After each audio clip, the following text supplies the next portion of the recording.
Hello and welcome back to CLEAT News. I'm Rita Ostrander, bringing you all things Texas law enforcement. We start off this newscast with Cameron County. Union members have voted to pursue collective bargaining rights. They will be collecting voter signatures for the petition to call an election.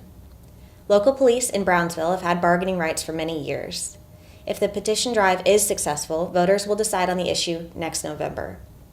CLEAT representatives are fully engaged with the petition process. There's big news this week regarding your right to see body camera footage before being required to make a statement to your superiors. Last year, CLEAT Staff Attorney Arianna Smith was tasked with writing the official CLEAT brief to Texas Attorney General Ken Paxton in support of our long-held view that officers have the right to view footage. We have CLEAT Staff Attorney Arianna Smith with us to share how this far-reaching AG ruling impacts your work. Welcome to the studio, Arianna. Thanks, Rita. Can you give us a little synopsis on what exactly the issue was and the major points that your brief made? Absolutely. So last year, Criminal District Attorney Faith Johnson out of Dallas requested an opinion from the Attorney General asking whether the law stated that an officer had a right to view just their body camera footage before making a statement, or were they entitled to view other officer body camera footage before making a statement. It was District Attorney Johnson's belief that the ability for the officer to view other officers involved, their body camera, would actually hinder the officer's perception and account of the events.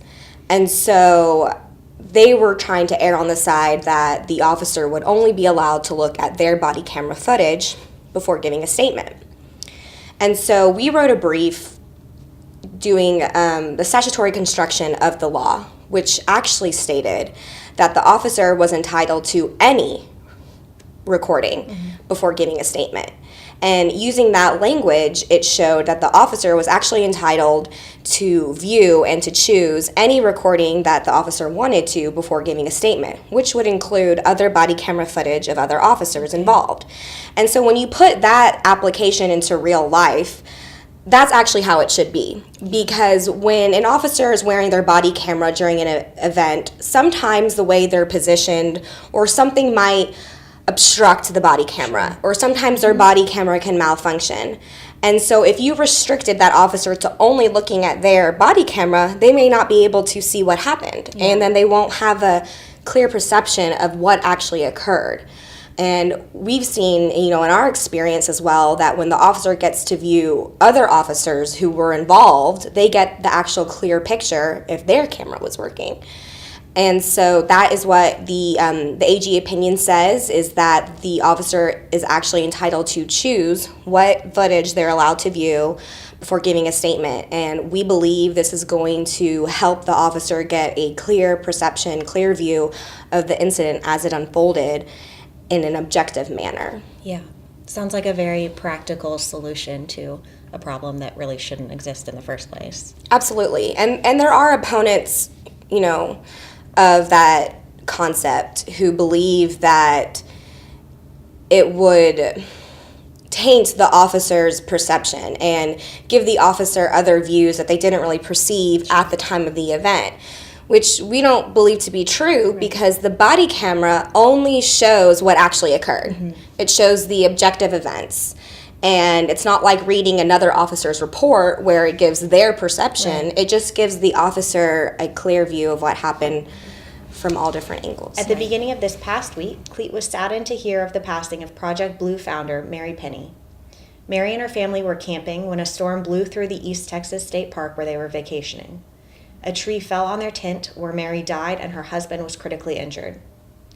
We will never forget Penny's phenomenal efforts in helping seriously ill law enforcement officers after her brother, a police officer, lost his battle to cancer. Thank you for all your amazing work, Mary. CLEAT sends condolences to all of Penny's family and friends.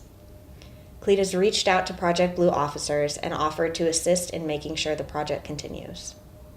This brings us to the close of our newscast for this week. As you know, the whole world has been watching Austin while we've been dealing with bombs, uncertainty, and death here in the Texas capital. The chapter finally came to a close, and it was almost fitting that the local officers made the difference. In the final seconds, the APD SWAT team performed a maneuver into the bomber's vehicle, knowing full well it contained explosives. Even after the suspect detonated a bomb inside his vehicle, it was a CLEAT member who fired a shot to make sure there wasn't more death and destruction. And of course, it was a CLEAT staff attorney, our own Carol Gustin, who rushed to the scene to represent our members' rights. We represent almost 1,700 members from the Austin Police Department. We are grateful for their bravery and sacrifice every day and every night in protecting Austin, the same way all of you protect your communities back home where you work and live. Thank you for all that you do. Thanks for watching this week's episode of CLEAT News. Stay tuned for more news related to law enforcement.